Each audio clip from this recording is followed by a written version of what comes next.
Welcome to 247 Real Talk. I'm your host, Julian Perry. It's a pleasure, an absolute pleasure to be here with you again for another week of the 247 Real Talk podcast.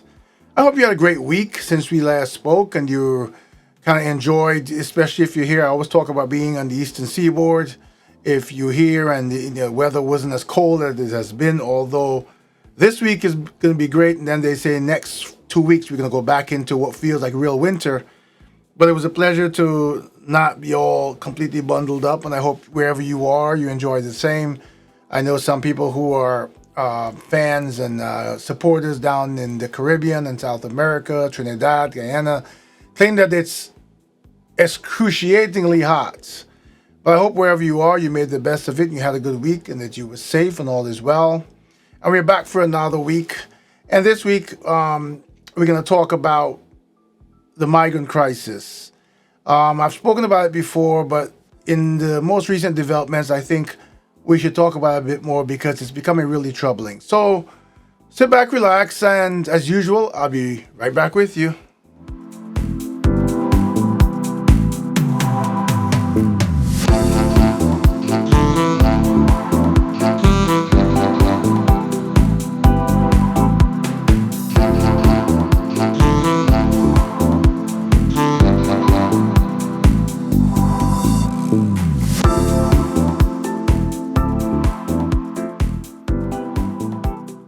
So welcome back to the 247 Real Talk podcast. Again, it's a pleasure to be here with you. And as I said, this week we're going to talk a bit about the migrant crisis. I won't make it too long, and there's something at the end, a little treat I want to give you.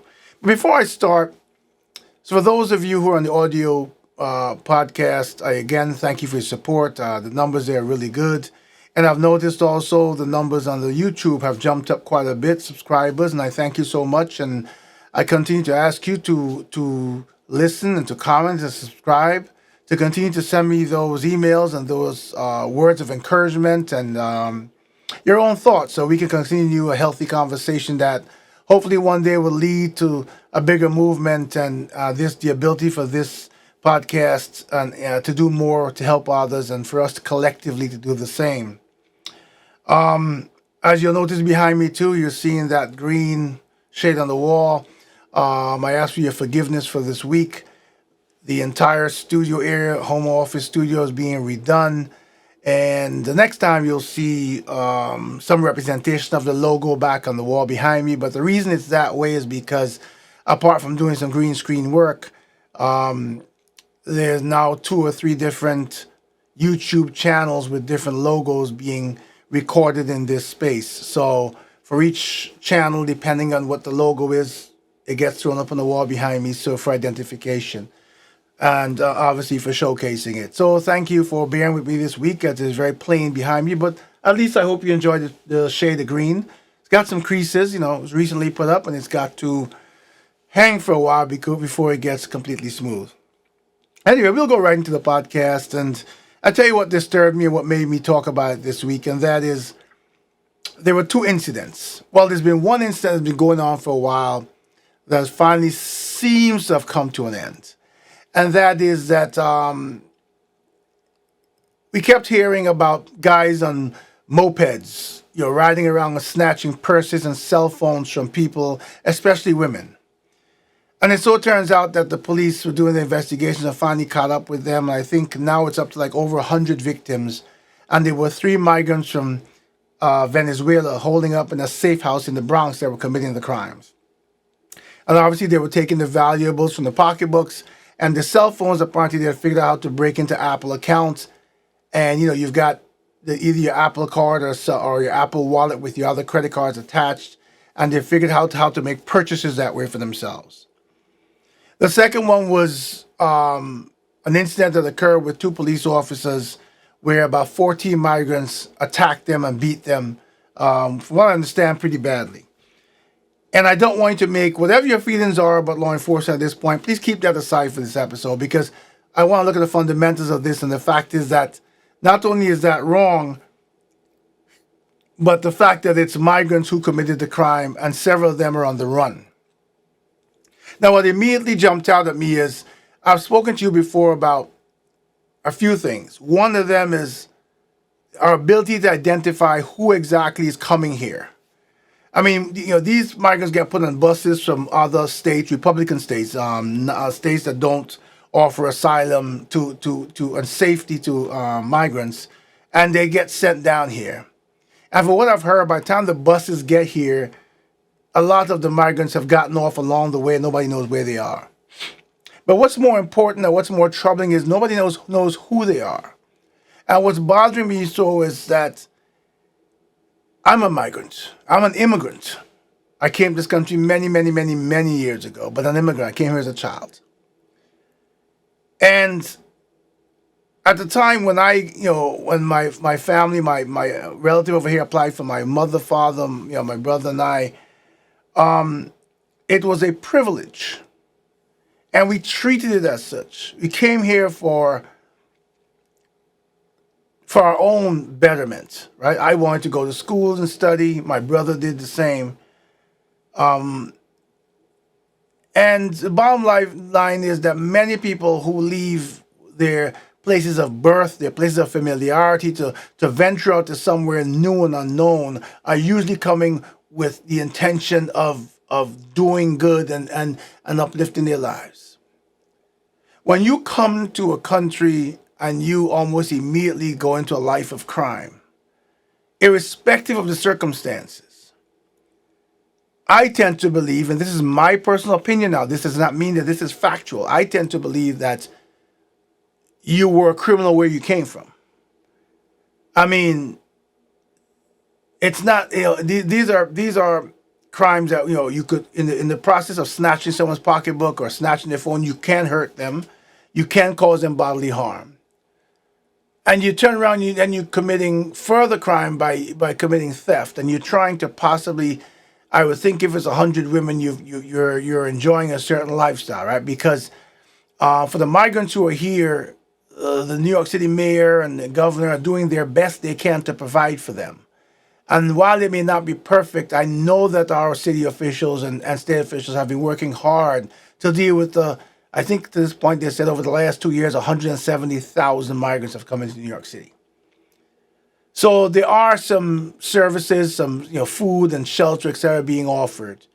And anything beyond above that, I can understand that people have needs, but not to the extent that you're robbing citizens of New York, the same people who welcomed you here. And so, they caught these three individuals who they say are all from Venezuela. And I honestly think that they should throw the book at them. And when they're done with that, they should be deported. But how many more like that are there? I mean, we want to say that's an isolated incident, but it's not. There have been several skirmishes with police and migrants, and now this one where 14 of them attacked two police officers. I don't know how hostile the interaction was, but still, crossing the line to attack a police officer in numbers like that is committing a crime because of what the police officer represents, irrespective of. And I want you again to put any feelings you may personally have and look at this from the perspective that this is not citizens against law enforcement. This is migrants, people who are coming here and asking for the privilege to stay here and be productive, to be part of this society, to get away from some sort of oppression that is worse than being here, right? Because everywhere in the world has some level of oppression depending on what you're dealing with in life. That's factual. But the point is, they come here, saying that they're seeking. That's everybody's excuse, right? I'm running from something, or I'm seeking a better life, and then you come here and commit crimes as such. And you should pay a penalty, and you should go to jail, and when you're done, you should be deported. That's my personal feeling. You don't have to agree with it. But I had too many friends of mine who came from where I came from and have struggled and worked for years, just as I have, for many years. It took me decades before I could buy a house in the United States. Decades. I went to college. I earned a bachelor's and 2 master's degrees. It was hard. Sleepless nights. I've worked and lived a life of honesty. Yes, we all make little mistakes along the way, but I've been tried to my best to be accountable for everything I've done, for every way I've treated the people I interact with. And for you to come in here, what I'm going to say is illegally, because you're not vetted as far as I can tell, and then to commit these crimes in our city, in New York City. I mean, I know there are people as I look at the demographics and I look at the geographic data of my podcast, I'm thankful, first of all, and if I haven't said so, to the other people who live around the world in the United Kingdom and in Asia, and all these people who remarkably join this podcast every week faithfully. As I'm thankful for the people in the United States who are the majority who support me also faithfully. And, but real talk is real talk. And this is my real talk. If you disagree with me, same forum, send me an email, in all politeness as I speak with you, explain your position. And if I think is a need, if I can't settle it talking to you on email, and if you think is a need for me to come on and discuss it with a large audience, I will. And if I was wrong and I need to make an apology, I will come on the podcast and do so in front of the entire audience. But the fact of the matter is that I always wanted, as an immigrant, to have open arms to other immigrants who came, to have an open mind. But with this behavior, I'm struggling. Let me tell you what I've experienced personally. What's happening, and because I've spoken to people who obviously won't go on record, but have talked to me about the way they hustle. And the way many people have been hustling is they've been buying mopeds. No license or anything on, just buying the mopeds. And they've been renting them to migrants. And they've been using the migrants as for different delivery services, whatever those services, quote unquote, are. And the migrant gets a cut and they get a cut. So this is a way for the migrant to make a living, whatever. But what I experienced was I almost got run over several times. Because in addition to that, and you see this a lot in Brooklyn, and Brooklyn is a place where I know that the police have confiscated dozens of mopeds now. You can be walking, as I walk to work or from work, and if you're not careful, you'll get run over. They come speeding down the sidewalks, not the street as they're supposed to be, and they come speeding down the sidewalk to the mopeds. And it's as if you have to move out the way because you're in their way. They don't maneuver between you. And then, of course, you see a speeding moped coming towards you. You sort of do that hesitation movement, and a lot of times you can move right into the path of the moped. And they don't say sorry. They don't look around at you. Your problem. You end up on the ground. You end up jumping out the way. Or whatever, however you end up, that's your business. And I noticed since the police came down to the area where I am in Brooklyn at times and confiscated dozens of mopeds, that has quieted down. I don't see as many on the pavements anymore.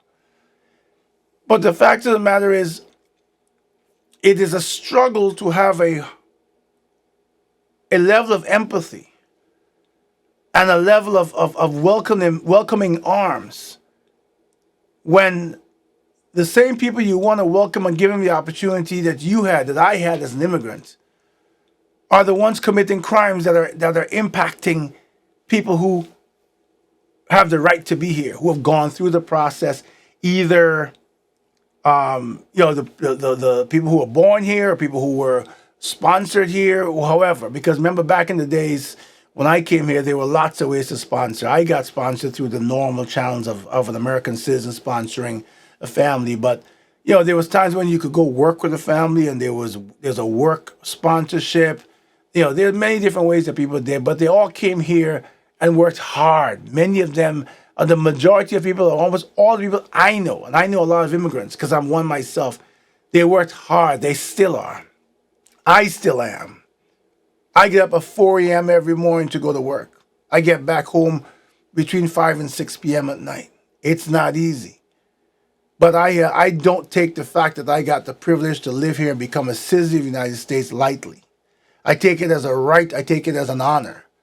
And when I see the effort that many people make who come here and do that and have made, and I watch these people come in droves and commit crimes and do damage to our city, I've got a problem.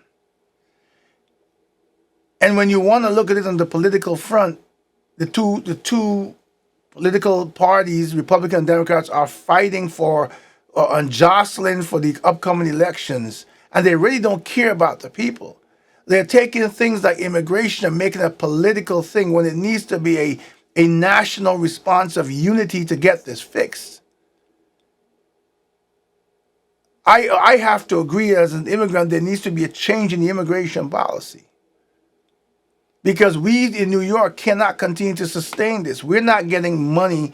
I know that our mayor has asked the federal government for money. He's gone to Washington, I believe, if my memory serves me correctly. And we're not getting the kind of support that we need. We've gotten it from Albany to a certain extent. And I believe there was something called, I think it was a couple of days ago, called the Tin Cup Day. And the Tin Cup Day was labeled after the day when mayors go to the state capitals to to plead their case for funds. And I believe our mayor asked that the uh, state of New York support 50% of the cost of taking care of these migrants. And I think the overall cost is projected to be something like $10 billion. And I think so far the state only promised $2 billion. So I think we were asking for it to be increased by $3 billion to $5 billion. So that means that we New Yorkers are still doing our part in trying to be supportive, in trying to be empathetic, in trying to be understanding. But when you're going to commit a crime, when you're going to hurt New Yorkers, and from what I understand, the ones that were doing the snatching of the purses and the phones, they were targeting to some extent elderly women too. Now think about your grandmother. Think about your relative being snatched, their purse being snatched, the possibility of them falling on the ground, breaking a limb, going through trauma at that age because someone who hasn't even yet earned the right to be here is committing this crime against him.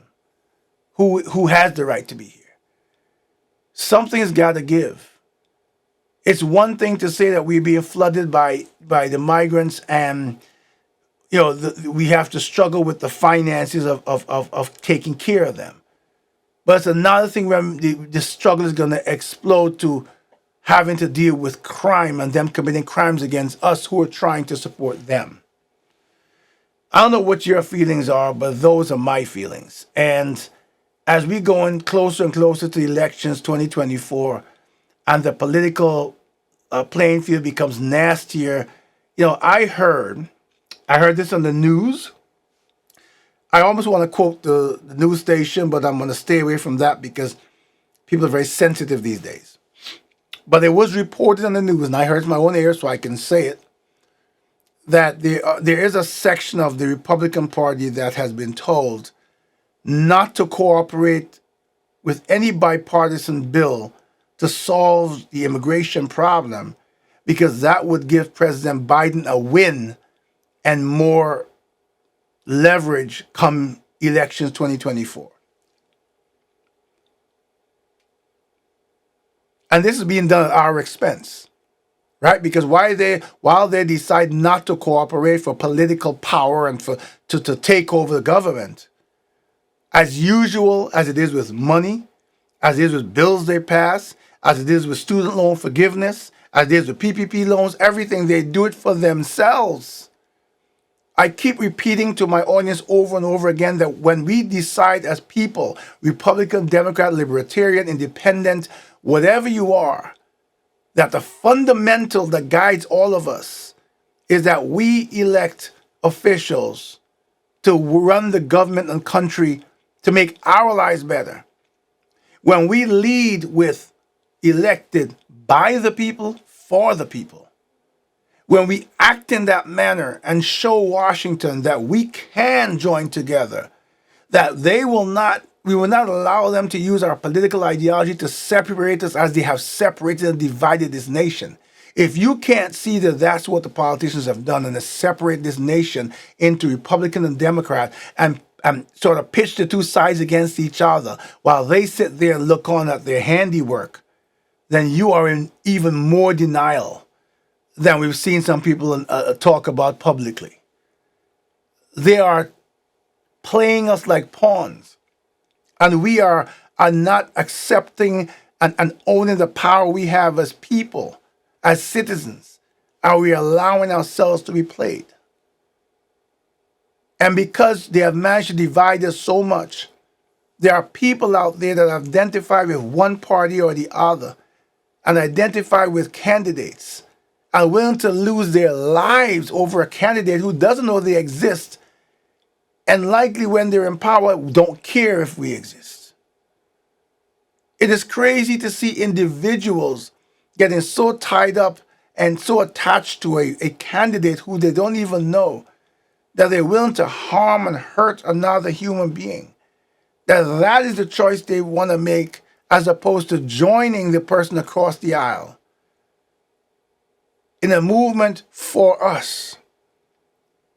There's nothing wrong with differences. Differences is what actually builds us because differences are supposed to encourage debate and constructive conversation. But it's tearing this nation apart. And those in power in Washington are actually benefiting from it because they have put themselves in a separate elite class now. I come back to the migrant crisis. This is a national problem because they're all around the country. And yes, they're being shipped to blue states because of what? That same division, that same political ideology. If we decide to tackle this and unite, and the unification has to start in Washington, because they're the ones we elected to make the laws. And how do we make them start? We unite as people and let them know that we don't care who's running for president, who's running for Senate, who's running for House of Representatives. If you are not going to do what's right for us, then we're not going to do what you need to be done to get back into office. We will make different choices. We will shake things up in a manner you've never seen before. Every 2 years you have the House of Representatives that they have those elections. Every 4 years you have for the Senate. We have enough opportunity in our lifetimes to make a big difference if we make those decisions as people. And when we get the right people in Washington, when we see the behavior in Washington that supports us as a nation, of the behavior that is dominated by an effort to help as many Americans as possible, then we can go sit on opposite sides of the table and start debating our differences in ideology for the benefit or the outcome to be the benefit for the most and not just for one side. It is crazy that people are hurting each other killing each other, literally, willing to do damage, willing to take another human being's life over a name on a banner, a name on a ballot. That most of us have never met these candidates. And if we have, it was a handshake or whatever, and they never knew us since or remembered us or even knew they knew us because we were just a part of a meeting that's part of what they do. If you think for one moment that when you do most egregious things to other human beings on behalf of a candidate, and when that candidate gets into office, they're going to come to your house and ring your doorbell and say thank you and bless you with something, think again. We cannot be this shallow. We cannot be, and I'm sorry, this, as you know, this is a very uplifting podcast. It's real, but we cannot be that foolish.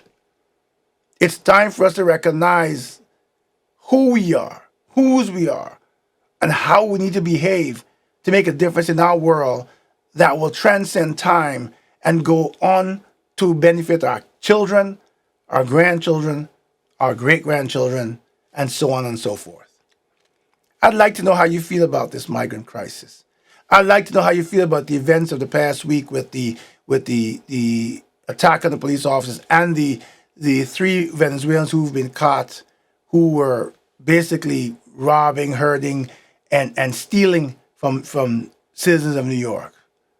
They brought the crime from there to here. And let me say one more thing before I get off of here. You don't wake up one morning and commit crime. Crime is something that, as I have seen people, graduates over time. They start small and they get bigger and bigger. The migrants haven't been here long enough, in my opinion, to have come here as innocent human beings and become criminals overnight. Therefore, they left where they were as criminals and made their way here to continue their lives of crime. And we let them in, and now we're dealing with the problem. We need to unite. We need to tell Washington, we don't care what side of the aisle you're on.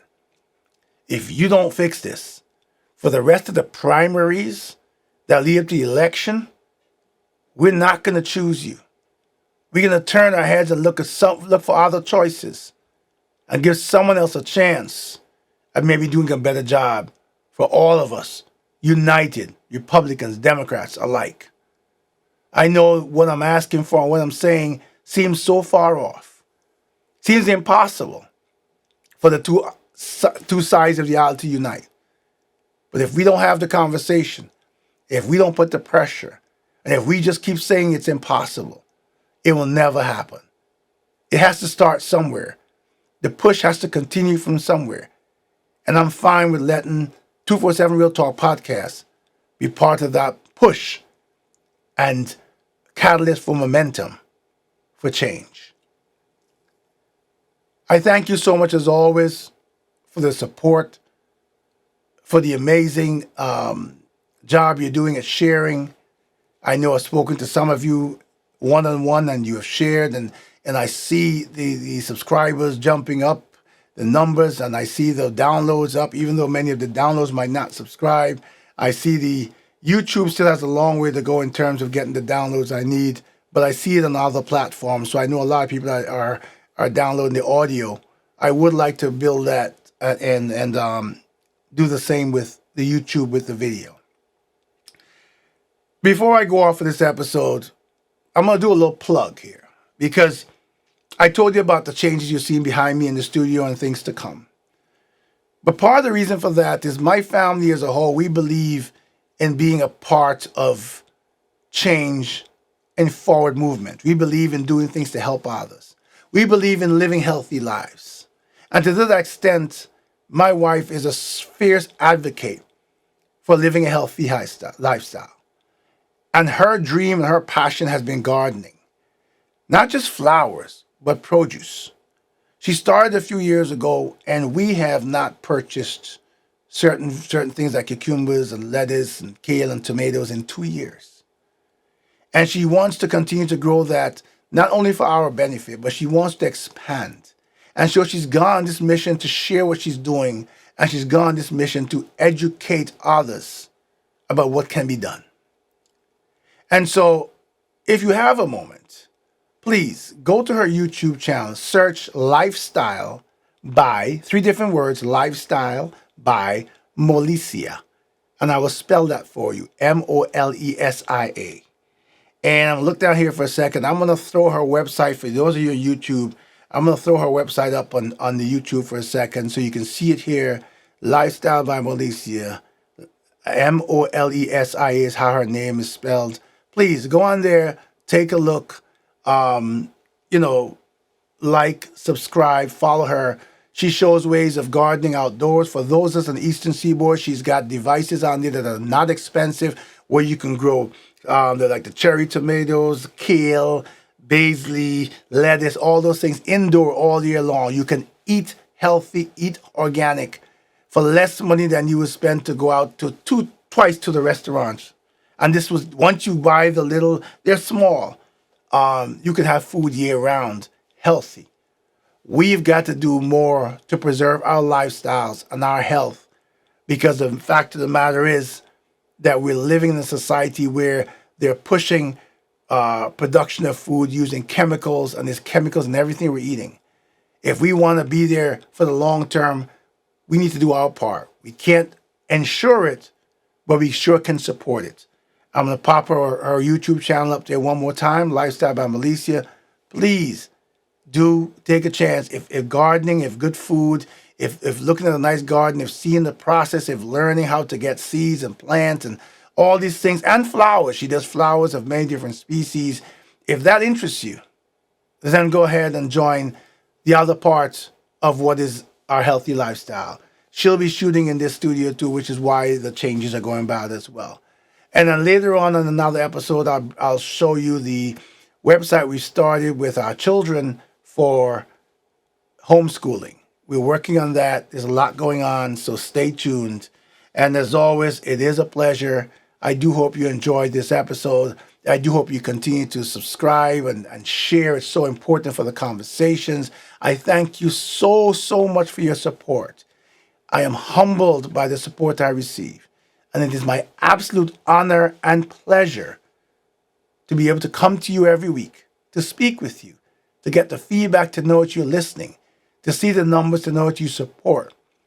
And I'm just thankful that as I go forward in this mission to bring us together, to make a change, and to earn my right to occupy a space on this earth, you are right there with me.